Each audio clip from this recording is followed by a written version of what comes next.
देवी सरस्वती व्यासं ततो जयमतीवैष्णवं गुरुदेवाचार्यं पङ्गुलं भैतेर्यकृपाटमहं वन्दे श्रीगुरो दीनतारिणं परमानन्दमाधवं श्रीचैतन्यैश्वरं हरिः ओं तत्सत्।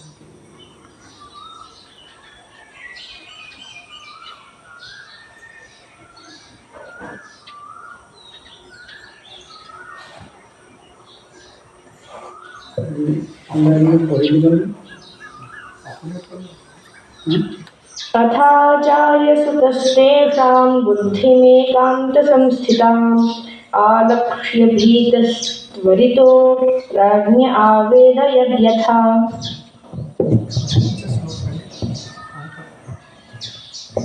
स्कंद 7 अध्याय 8 श्लोक संख्या 2।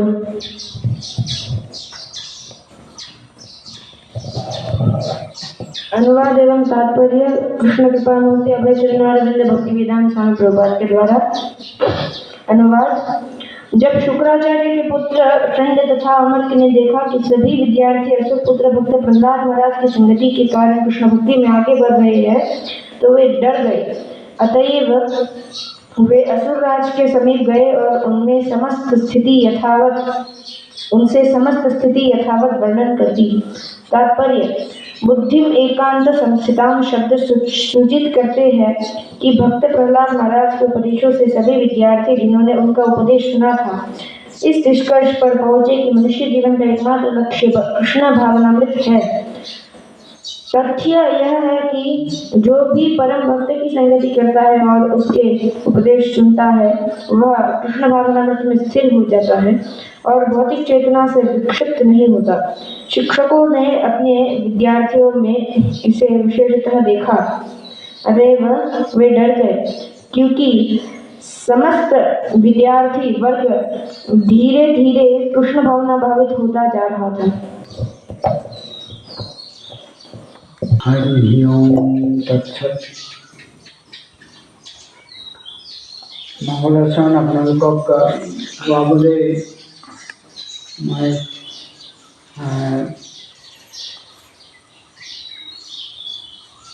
এক প্ৰকাৰ বাধ্য কৰাইছিলোঁ।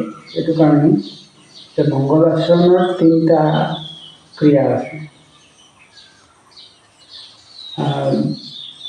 যি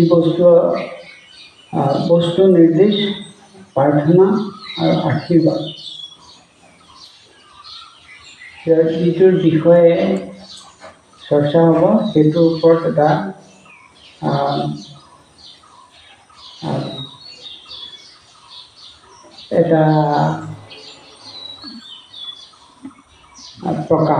प्रकाश जानता है, मतलब এটা আগজননী পূৰ্বাভাস। আৰু দ্বিতীয়তে হৈছে কি এই বিষয়বস্তু যাতে আমি হৃদয়ঙ্গম কৰিব পাৰোঁ সেইটো কাৰণে প্ৰাৰ্থনা। আৰু ভগৱান কৃষ্ণচন্দ্ৰ, শ্ৰী ৰাধিকা, শ্ৰী চৈতন্য মহাপ্ৰভু, পঞ্চতত্ত্ব, সৰ্বগোস্বামী, গুৰু পৰম্পৰা সকলো আৰাধ্যসকলক আমি প্ৰাৰ্থনা কৰোঁ তেওঁলোকে যাতে আশীৰ্বাদ দি আমি এই কৃষ্ণ ভাৱনামৃতৰ যিটো দৰ্শন এই দৰ্শনটো যাতে আমি বুজিব পাৰোঁ, হৃদয়ঙ্গম কৰিব পাৰোঁ। সেইকাৰণে বক্তা মঙ্গলাচৰণ কৰা আৰু শ্ৰোতা মঙ্গলাচৰণ কৰা দুয়োটাই একে সমান প্ৰয়োজন। কিয়নো শ্ৰোতা আৰু বক্তা দুয়োজনে এই যিটো অচিন্ত ভগৱত তত্ত্ব সেইটো কথা হৃদয়ঙ্গম কৰিবৰ কাৰণে, সেইটো কথা বুজিবৰ কাৰণে প্ৰয়াস কৰিছে, চেষ্টা। গতিকে বক্তাই যেতিয়া মঙ্গলাচৰণ কৰে সেইটো সেই সময়ত শ্ৰোতায়ো সমানে সমানে মঙ্গলাচৰণ কৰিব লাগে বা সেইটোৰ ওপৰত ধ্যান দিব লাগে। এইটো হৈছে দিব্য দৰ্শন চৰ্চাৰ প্ৰস্তুতি। যদি কোনোবাই লিখিব খোজে, কোনোবাই ক'ব খোজে, কোনোবাই শুনিব খোজে, প্ৰত্যেকৰ কাৰণে মংগলাচৰণৰ প্ৰয়োজন আছে। মংগল আচৰণ কৰা হয়।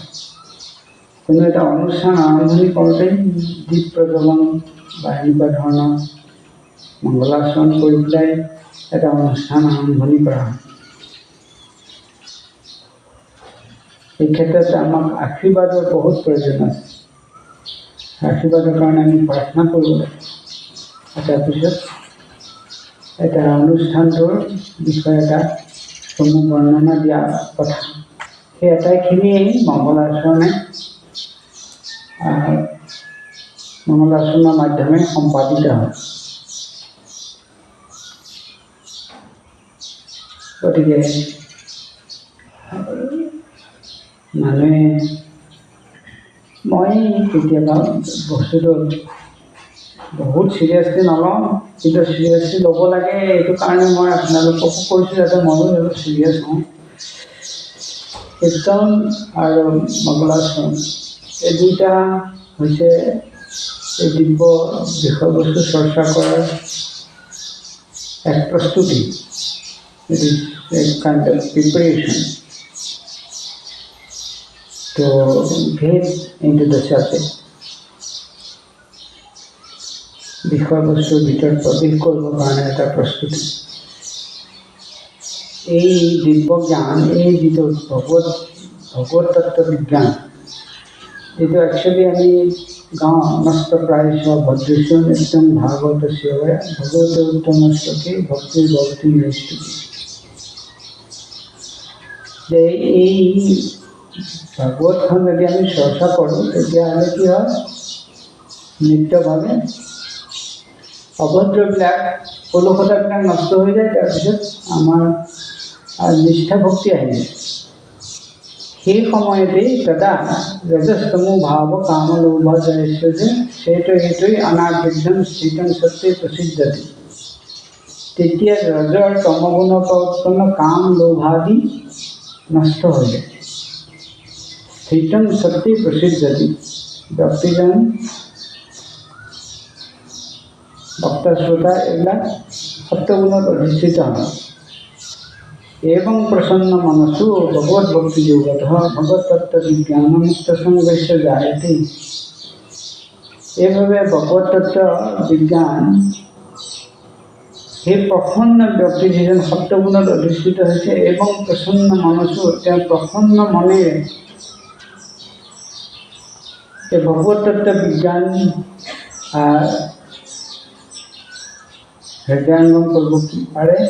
আৰু মুক্ত সংঘৰ্ষ জায়তে, আৰু তেওঁ কনকামিনী ইত্যাদিৰ পৰা মুক্তি লাভ কৰে। সেই সময়তেই বিদ্যতে হৃদয়ৰ গ্ৰন্থি, আৰু যিবিলাক সাংসাৰিক বন্ধন আছে, যিবিলাক শৰীৰ বন্ধন আছে, যিবিলাক মায়াৰ বন্ধন আছে, এই বন্ধনবিলাক গাঁঠিবিলাক খোল খাই যায়। বিদ্যতে ভেদ হৈ যায়। বিদ্যতে হৃদয় গ্ৰন্থি চিন্দন্তে সৰ্ব সংশয়। আৰু ভগৱত তত্ত্ব বিজ্ঞানটো হৃদয়ংগম কৰিলে সকলো সংশয় দূৰ হয়।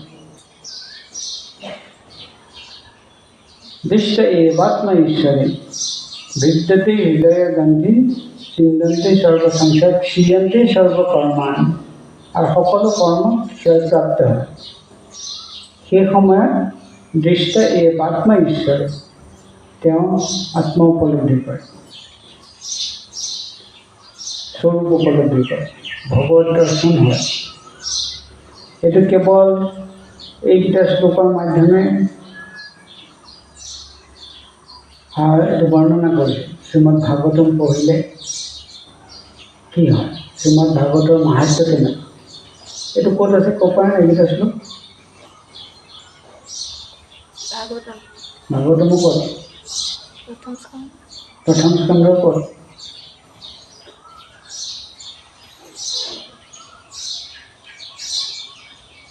কোনে কৈছে এইবিলাক? মৎস্য অভদ্ৰেশী সুত গোস্বামী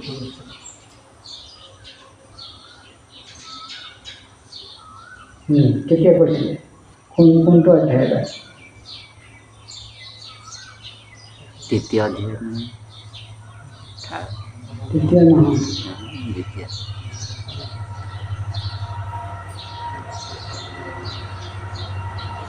নাজানে এয়াতো মংগলাশ্ৰম সুত গোস্বামীয়ে কৰা মংগলাশ্ৰম প্ৰথম অধ্যায়টোতো চন্দ্ৰকাতি ঋষিসকলে কৈছে আপুনি ভাগৱত কওক চন্দ্ৰকাতি ঋষিসকলে 6টা প্ৰশ্ন কৰিছে প্ৰথম অধ্যায়টো শেষ কেৱল দ্বিতীয় অধ্যায় সুত গোস্বামী ক'বলৈ আৰম্ভ কৰোঁতে এই শ্লোকবিলাক পাইছে এই শ্লোকবিলাক হৈছে মংগলাশ্ৰম শ্ৰীমদ ভাগৱতমৰ বিষয়ে গুণানুকীৰ্তন আৰু তাৰ মাহাত্ম্য বৰ্ণন আৰু প্ৰাৰ্থনা আশীৰ্বাদ এই শ্লোকখিনিৰ মাধ্যমে আৰু শুকদেৱ গোস্বামীয়ে দ্বিতীয় স্কন্ধৰ প্ৰথম অধ্যায়তে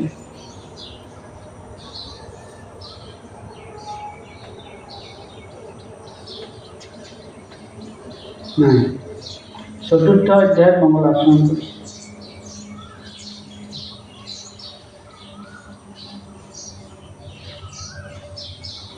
বক্তাজনে যেতিয়া ক'বলৈ যায় তাৰ আগত যিখিনি তেওঁলোকে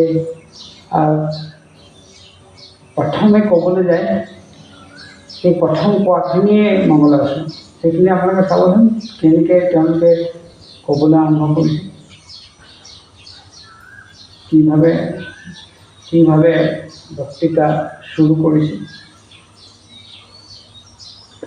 গতিকে এইবিলাক আমি জানিব লাগে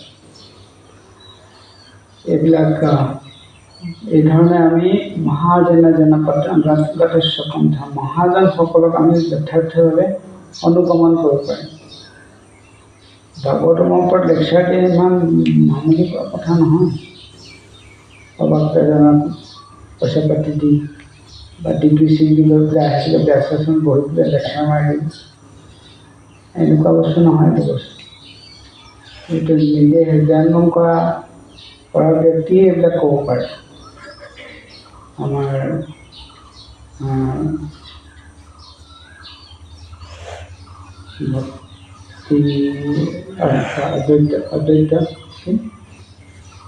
অদ্বৈত মহাৰাজ ভক্তি অদ্বৈত নহয় জয়দ্বৈত স্বামী মহাৰাজে তেওঁ কৈছিলে এবাৰ যে যিমানখিনি তুমি অনুভৱ কৰিছা উপলব্ধি কৰিছা সেইখিনিৰ ওপৰতে তুমি কথা ক'বা আৰু তুমি যেতিয়া দেখা যে তুমি ভাব লেভেলৰ বা আসক্তি বা ৰুচি লেভেলৰ মানুহ নহয় তেতিয়াহ'লে সেইবিলাক তুমি ভাটৌৱে কোৱাৰ নিচিনাকৈ ক'ব লাগে মানে কি ভাটৌ হেৰিছে কি তোতা পক্ষী যিটো পক্ষীয়ে শিকালে যি শিকায় তাকে কয় আৰু তেনেকুৱা ধৰণে ক'ব লাগে তাত আৰু তোমাৰ ফালৰ পৰা নতুন মানে কি ভৰাব নোৱাৰে ভৰাবলৈ হ'লে চব বন্ধ হৈ যাব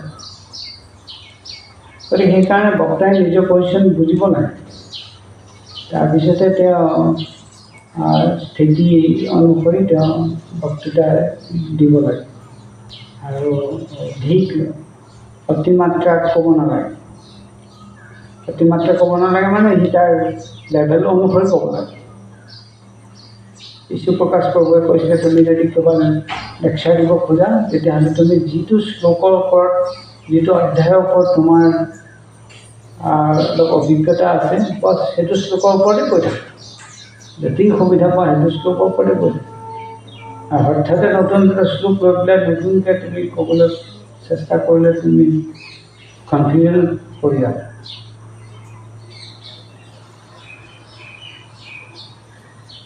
যাই হওক শ্ৰীমদ ভাগৱতম যদি আপোনালোকে চৰ্চা কৰিব খোজে তেতিয়াহ'লে যিমান পাৰে কমচে কম গুৰু মন্ত্ৰটো গাই পেলাই আৰম্ভ কৰিব লাগে কমচে কম, আৰু নহ'লে আৰু কেইটামান মন্ত্ৰ গাই মংগলাচৰণ কৰাৰ মাধ্যমে শ্ৰীমদ ভাগৱতম পঢ়িব লাগে।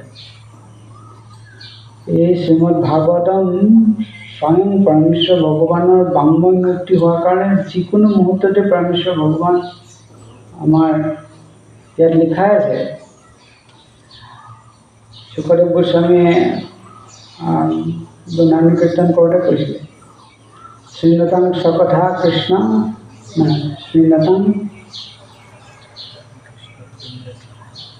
শ্ৰীনতং শ্ৰদ্ধয়া নিত্যম গৃহীতস্য সস্থিতম কালেন নাতি বিঘ্নেন ভগৱান বিচতে। শ্ৰদ্ধা সহকাৰে শুনিব লাগে, গৃহীতস্য সস্থিতম, আৰু এইটো গ্ৰহণ কৰিবৰ কাৰণে বুজিবৰ কাৰণে পুৰা চেষ্টা চলাব লাগে, যত্ন কৰিব লাগে।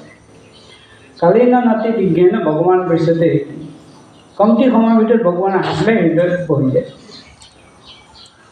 আমাৰ কোনো ভক্তই কয় যে আৰে মোৰ ঘৰত বিগ্ৰহ আছে, পূজা চূজা কৰিব লাগে, মই আকৌ মন্দিৰত যাব, আকৌ মন্দিৰত পূজা কৰিম নে ঘৰত পূজা কৰিম?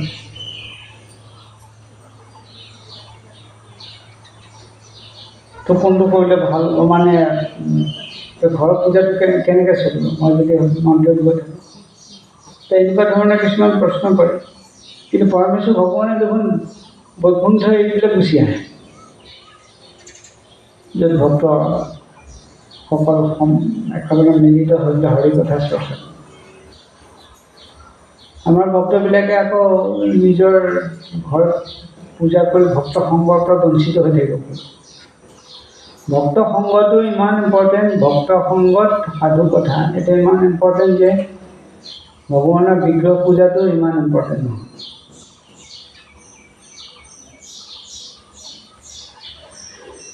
যাই হওক, এয়া হৈছে ভাগৱতম চৰ্চা কৰা পাতনি ইন্ট্ৰডাকশ্যন। এতিয়া ভাগৱত আৰম্ভ তো ইয়াত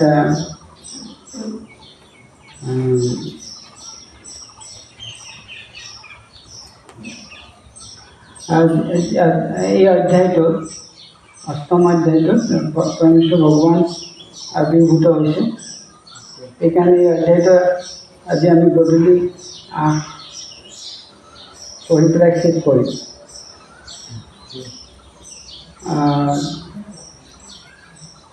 অলপ লাষ্টৰফালে মানে এটা সময়তে উলিয়াই পেলাই পঢ়ি পেলাই শেষ কৰিব পাৰিলে ভাল হৈছে। মানে শ্লোককেইটা আৰু অনুবাদকেইটা পঢ়িব পাৰিলে।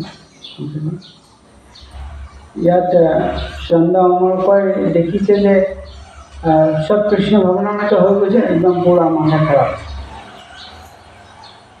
কৃষ্ণ ভাৱনামৃত হৈ যাব নালাগে নহয় মানুহ বাচ্চাবিলাক।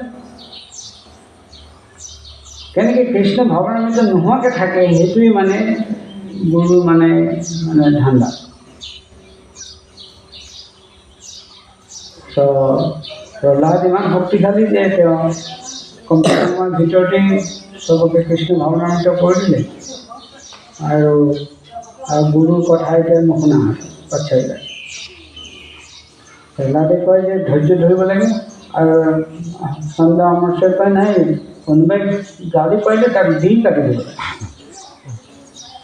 দুইটা কথা নিমিলা অংশ হৈ যায়,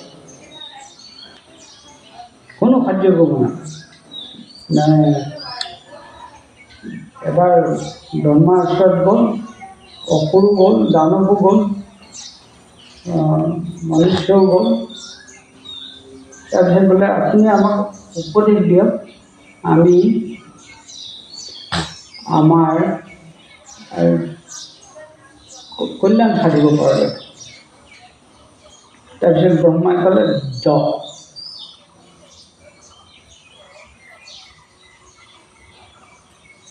তেতিয়া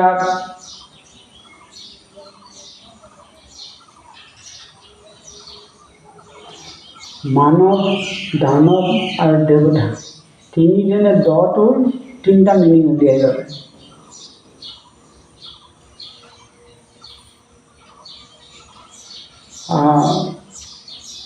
মানুহে ভাবিলে দ মানে দান কৰাৰ কথা ক'ব বিচাৰিছে, আৰু অসুৰবিলাকে ভাবিলে মানে দমন কৰা বা দমন কৰিব, আৰু দেৱতাবিলাকে দয়া কৰা, দয়া কৰিব। সেইটো কাৰণে তেওঁ কথাটো কৈছে, মানে শব্দটো বৰ্ণটো কৈছে। তেনেকৈ প্ৰথমতে ব্ৰহ্মাক উপদেশ দিব সময়ত এনেকুৱা দুটা বৰ্ণ কৈছে। ব্ৰহ্মাই সেইটোৰ পৰাই তপস্যা কৰিবলৈ আৰম্ভ কৰে। তো ব্ৰহ্মাই তেনেকৈ উপদেশ দিওঁতে ক'লে, মানুহে ভাবিলে দান কৰিব লাগে, অসুৰে ভাবিলে দমন কৰিব লাগে, আৰু দেৱতাই ভাবিলে দয়া কৰিব লাগে। যাৰ যেনেকুৱা মানসিকতা, কথাবিলাক, শব্দবিলাক, স্থিতিবিলাক, পৰিৱেশবিলাক সেই ধৰণে লৈ লয়। আত্মবৎ পশ্যতে মনে, যেনেকুৱা ধৰণৰ তেওঁ নিজেই আৰু লোককো ঠিক তেনেকুৱাই দেখে। চোৰে সকলোকে অলপ চোৰকে দেখে, মহান্তই সকলোকে মহানেই দেখে, বেয়া মানুহ সকলোকে বেয়াই দেখে। আত্মবৎ পশ্যতে, তেওঁ যেনেকুৱা লোককো তেনেকুৱা বুলি ভাবে।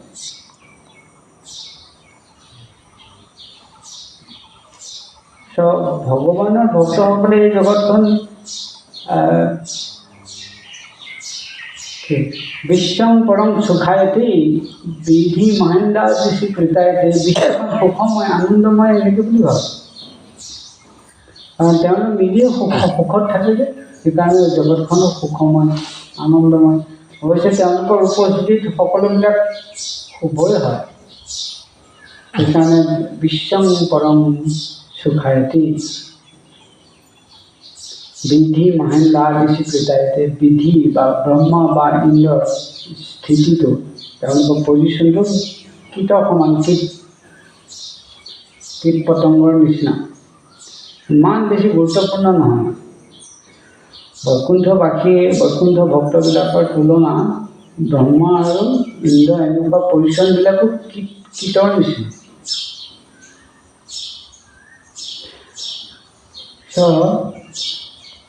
সেইকাৰণে এই অসুৰৰ বাচ্চাবিলাকক যিখিনি শিক্ষা দিব খুজিছে, সেইটো হিৰণ্যকশিপুৰ নিৰ্দেশত এই ধৰণৰ শিক্ষা দিব বিচাৰিছে। অসুৰবিলাক, অসুৰ শব্দটোৰ অৰ্থ কি? অসুৰ, মানে নহয়, অমানুষ, অনুচিত, মানে না, সু মানে ভাল, মানে ৰস, উত্তম ৰস য'ত নাই।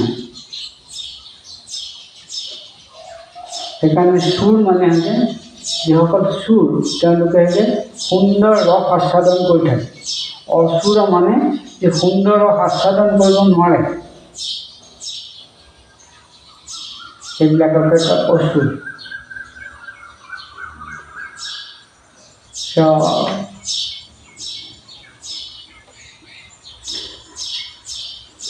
দেৱতাবিলাকে সোমৰস পান কৰে। মাই এটা উত্তেজক যেনে মানুহে, এই জগতৰ মানুহে, বিশেষকৈ অসমৰ মানুহে চাহটো স্বাভাৱিক এটা ৰিফ্ৰেছমেণ্ট বুলি ধৰে। স্বৰ্গৰ চাহটো হৈছে সোমৰস। আৰু এই হিৰণ্যকশিপুৰে যেতিয়া ৰাজত্ব কৰিছিলে, হিৰণ্যকশিপুৰে মানে স্বৰ্গত সোমৰসৰ পৰা একো টেষ্ট নাপায়। এই পৃথিৱীৰ পৰা চুলাই তোলাই এনেকুৱাকৈ লৈ গৈছে, অলপ জাল থকা, টেম্পাৰ থকা, নিদিলে তাত স্বৰ্গত গৈ পেলাই খাইছে। তেনেকুৱা অসুৰবিলাকে ভাল জেগাত থাকিলে কি হ'ব, তাৰ লেতেৰা স্বভাৱটো এৰিব নোৱাৰে। সেইটো কাৰণে অচুৰ বুলি কয়। অচুৰ মানে সুন্দৰ বস্তুবিলাক, কোমল বস্তুবিলাক, সেইবিলাক আস্বাদন কৰিব নোৱাৰে। সেই হিচাপে তেওঁলোকৰ শিক্ষাবিলাকো তেনেকুৱা। আৰু গুৰুৱে দেখিলে যে ইহঁতে দমন নীতি বাদ দি পেলাই দয়া নীতি ধৰিবলৈ কৈছে। যিহেতু বৈষ্ণৱৰহে ধৰ্ম বা সুৰবিলাকৰ ধৰ্ম, গতিকে সেইকাৰণে যিবিলাক এইবিলাক ৰাজনীতি শিকাব বিচাৰিছে, দমন নীতি শিকাব বিচাৰিছে, কূটনীতি শিকাব বিচাৰিছে, এই ক্ষেত্ৰত সিহঁতে কোনেও কূটনীতি ৰাজনীতি এইবিলাক মানিব খোজা নাই। এতিয়া এজন ব্যক্তিয়েও মানে নোবেল প্ৰাইজ পোৱা এখন কিতাপত এটা ডাইলগ লিখা আছিলে, মই ক'ত পালোঁ জানো, আৰু বহুত দিনৰ আগতে তাত লিখা আছে যে person who goes to these politics has no moral caliber. The person who goes to these politics has no moral caliber.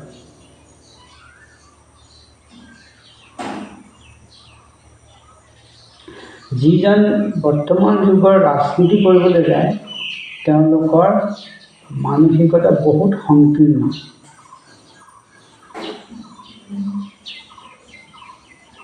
তেওঁলোকৰ মৰেল কেলিবাৰ নাই, নৈতিকতা, সদাচাৰিতা এইবিলাক নাই। তেনেকুৱাবিলাকেই পলিটিক্স কৰিব পাৰে।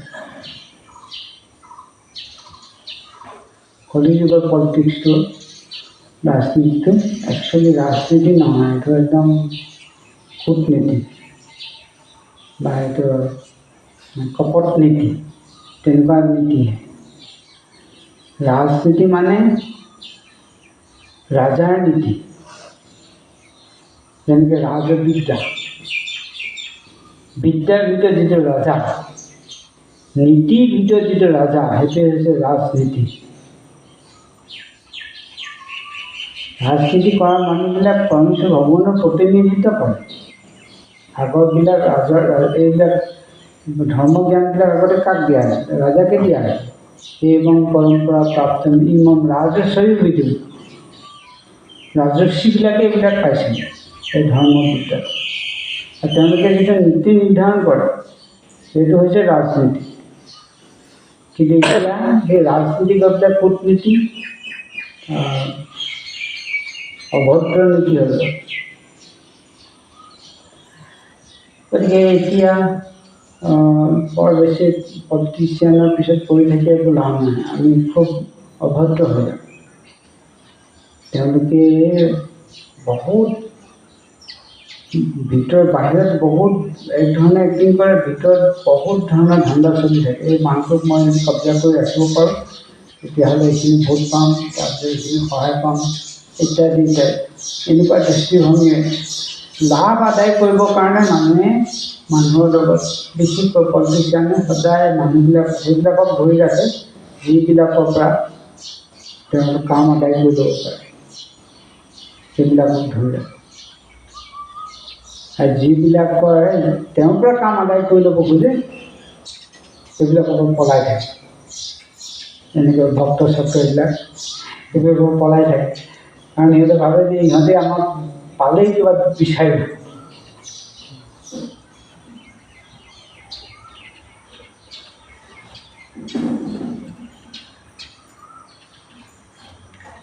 ইয়াত প্ৰহ্লাদ মহাৰাজৰ ক্ষণিক সময়ৰ কাৰণেই ভক্তবিলাকে তেওঁ সংগ পাই পেলাই তেওঁলোকে জীৱনৰ লক্ষ্যটো বা সৃষ্টিৰ ৰহস্যটো অলপ অনুধাৱন কৰিব পাৰিছে। আৰু তাৰপিছত প্ৰহ্লাদ মহাৰাজক ধন্যবাদ দিছে আৰু প্ৰহ্লাদ মহাৰাজৰ লগত মিলি পেলাই কৃষ্ণ ভক্তি কৰিব বিচাৰিছে। কিন্তু গুৰুৱে যেতিয়া দেখিলে যে গোটেই পৰিৱেশটো নষ্ট হৈ গ'ল, তেওঁলোকে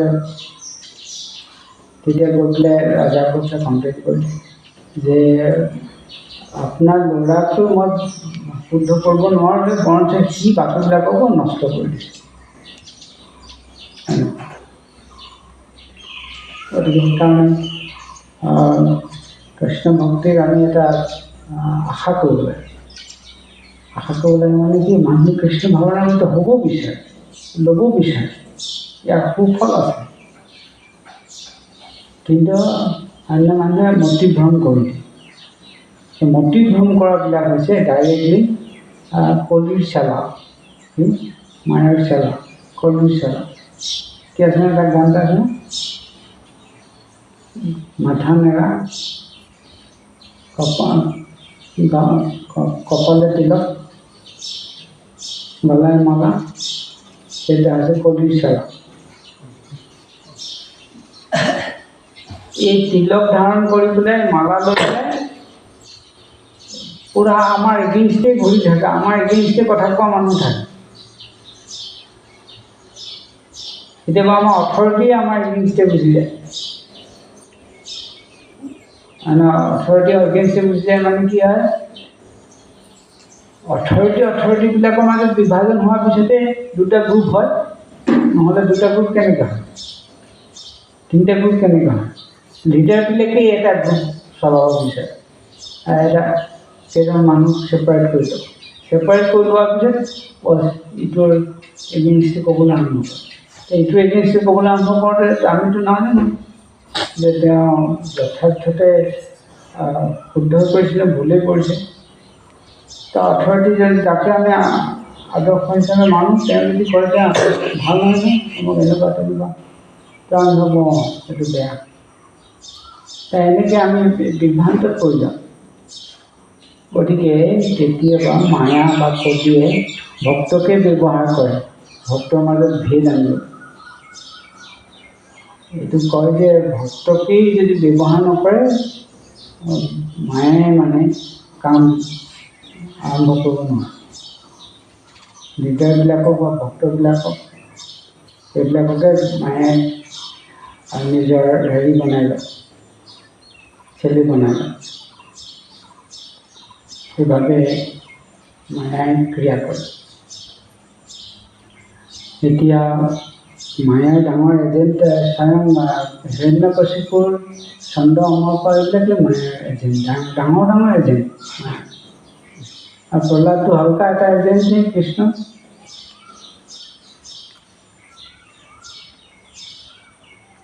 গতিকে আমাৰ বিহাইণ্ডত বহুত ছাপোৰ্ট নাথাকিব পাৰে, কিন্তু কৃষ্ণ আমাৰ বেকত আছে যে। প্ৰহ্লাদৰ বেকত ভগৱান আছে, নৃসিংহদেৱ আছে। গতিকে আমি মানে একদম পুৰা দমদাৰ হ'ব যে প্ৰভু আছে মোৰ পিছত, প্ৰভুৱে বিচাৰিছে এইবিলাক, গুৰুৱে বিচাৰিছে। গতিকে মই যি কৰি আছোঁ, যদি শাস্ত্ৰসন্মত, গুৰুসন্মত বা গুৰু কৃষ্ণ সন্তুষ্টিৰ কাৰণে মই যদি নিষ্কপটভাৱে কৰিছোঁ, তেতিয়াহ'লে মই সদায় তেওঁলোকৰ আশীৰ্বাদত মই জয়ী হ'মেই। এনেকুৱা ধৰণৰ এটা বিশ্বাস আহিব লাগে। আৰু সেইটোৱে বিশ্বাসটোকে উৎপন্ন কৰিবৰ কাৰণে আমি সাধুসংগ কৰোঁ। সাধুসংগৰ ফলত যদি কৃষ্ণৰ প্ৰতি বিশ্বাস আৰু শ্ৰদ্ধাই উৎপন্ন নহয়, তেতিয়াহ'লে এইবোৰ সাধুসংগৰ পৰা পলাই থাকিব লাগে।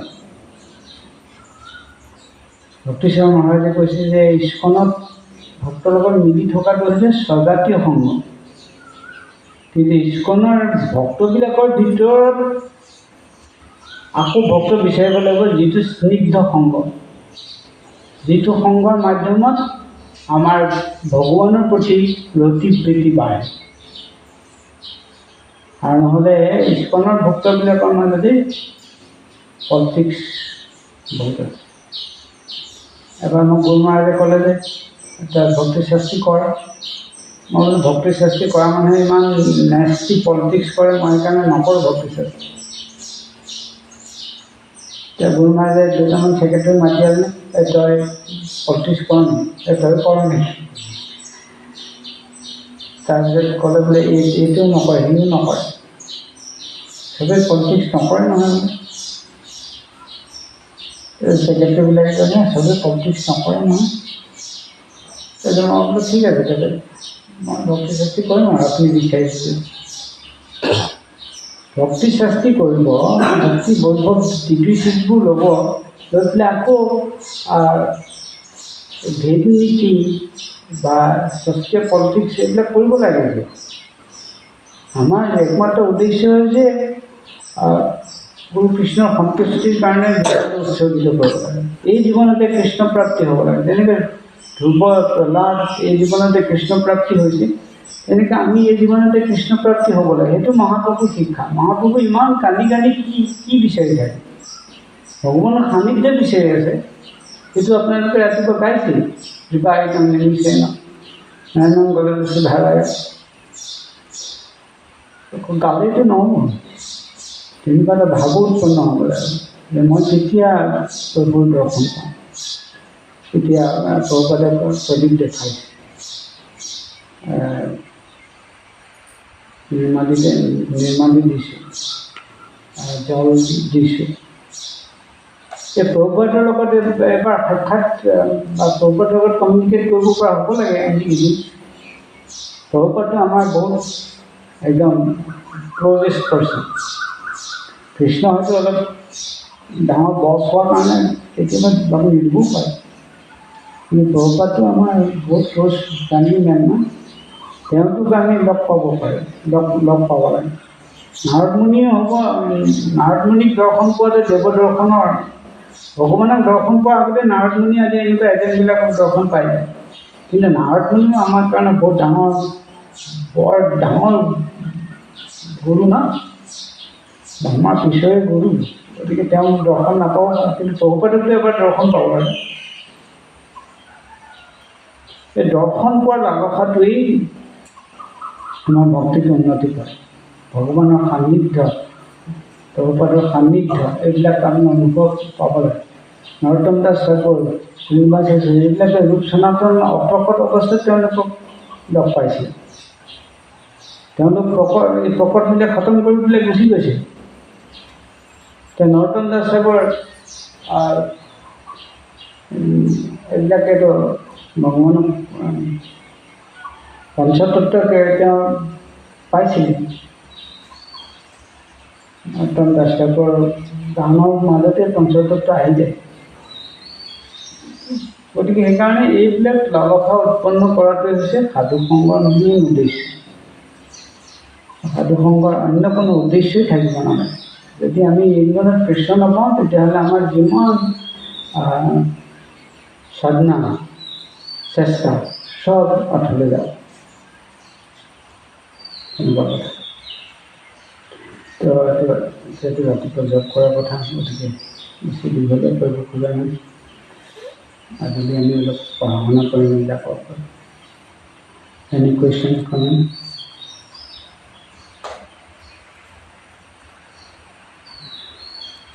হৰে কৃষ্ণ প্ৰভু। তো প্ৰথমতে আমি যেনেকৈ ভগৱানৰ এজেণ্ট নাৰদমুনি এজেণ্ট পালেহে ভগৱান পাম নে ভগৱানৰ কৃপাত এজেণ্ট পাম? প্ৰভুপাদে কৈছে যে কৃষ্ণৰ কৃপাত গুৰু পায় আৰু গুৰুৰ কৃপাত কৃষ্ণ পায়।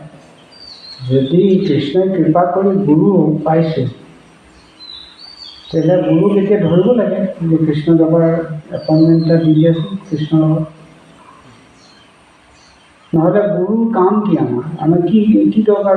গুৰুটো নোহোৱাকৈ আমাৰ কাম চলি আছিলে না। এতিয়া গুৰু এটা লৈ পেলাই কি কামত আহে? গৰু এটা ল'লেতো গাখীৰ খাবলৈ পাবা, গৰু এটা ল'লে তুমি কি পাবা? কিবা যদি পাব লাগে, নহ'লে কিবা যিটোৰ পৰা একো নাপায় তেনেকুৱা বস্তুটো কি ভেলু আছে? এনেকুৱা ঘৰত তেনেকুৱা বস্তু আছে নেকি যিটো বস্তু আপুনি ইউজ নকৰে? কোনো ইউজ নকৰা বস্তু এটা ঘৰত কোনো ৰাখি নাথাকে। ইউজ আছে, সেইটো কাৰণে বস্তুটো আছে। ঠিক তেনেকৈ আমাৰ জীৱনত গুৰু আছে, এতিয়া তাৰ এটা ভেলু আছে। কৃষ্ণ যে কৃষ্ণ দিতে পাৰো, তোমাৰো চকতি আছে, আমিতো কংগাল, কৃষ্ণ কৃষ্ণ বুলি ধাৰিত প্ৰকাশ আছে। সেইটো কাৰণে আপোনাৰ যে মই পৰীক্ষা কৰিছিলোঁ ন ফোনতে, এতিয়া মই আপোনাক এইটো কথা কৈছোঁ, আমাৰ পাচিনা ক'ব নোৱাৰোঁ। আপুনি কৃষ্ণৰ কৃপাত এজন গুৰু পাইছে, আৰু সেই গুৰুৰ মাধ্যমে আপুনি কৃষ্ণ পাব। সেইটো আপুনি পূৰা দৃঢ় বিশ্বাস ৰাখিব লাগে আৰু তেওঁৰ পিছত কৰিব লাগে। আৰু তেওঁক সেইটোৱে বিচাৰিব লাগে যে মই কৃষ্ণ পোৱাৰ পিছত মই মৰিব বিচাৰোঁ, মানে মই এবাৰ হ'লেও কৃষ্ণক সাক্ষাৎ কৰাৰ পিছতে মই দেহ ত্যাগ কৰিব খোজোঁ। গতিকে মোক আপুনি তেনেকুৱা ধৰণৰ এটা উপদেশ দিয়ক, মই যাতে যিমানখিনি ছিনচিয়াৰ হ'ব লাগে, চিৰিয়াছ হ'ব লাগে, মই সিমানখিনি ছিনচিয়াৰ আৰু চিৰিয়াছ হৈ পেলাই তেওঁৰ লগত সাক্ষাৎ কৰিব বিচাৰোঁ। আদাৰৱাইজ ভক্তিৰ কাম কি? ভক্তিৰ কাম হৈছে ভক্ত আৰু ভগৱানক দুয়োজনকে একত্ৰিত কৰিলে, সেইটোৱে ভক্তিৰ বাহাদুৰি। যদি ভক্তি কৰি আছোঁ আৰু ভক্ত আৰু ভগৱান দুয়োজনৰ মিলনেই নহয়, সেইটো ভক্তি হ'ল নেকি? চিমেণ্টৰ কাম কি? দুটা ইটা জইন কৰি দিব লাগে। আৰু যদি চিমেণ্ট দিয়াৰ পিছতো ইটা জইনেই নহয়, তেতিয়াহ'লে চিমেণ্টৰ ভেলু কি? সেইকাৰণে ভক্ত, ভক্তি আৰু ভগৱান তিনিটা বস্তুৱে একেলগে থকা বস্তু। গতিকে আপোনালোকে যদি ভক্তি কৰিছে না, আপোনালোকৰ ভক্তিটো আপোনালোকে কিমান দামী ভক্তি নে সস্তীয়া ভক্তি, এইটোৰ ভেলুটো আপোনালোকে নিজে উলিয়াই ল'ব লাগে। যিবিলাক লক্ষণ ভক্তিৰচন্দ্ৰ সিন্ধু বা আচাৰ্যসকলে এখন মাধুৰ্য কদম্বিনী বা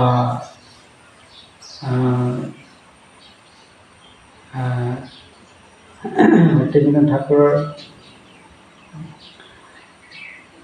কেইখনমান কিতাপ আছে, ভজন ৰহস্য ইত্যাদি, এইবিলাকত আমি নিজকে চেক কৰিব পাৰোঁ আমাৰ ভক্তিটোৰ স্থিতিটো ক'ত, কিমান টেম্পাৰ থকা ভক্তি বা কিমান হালকা ভক্তি।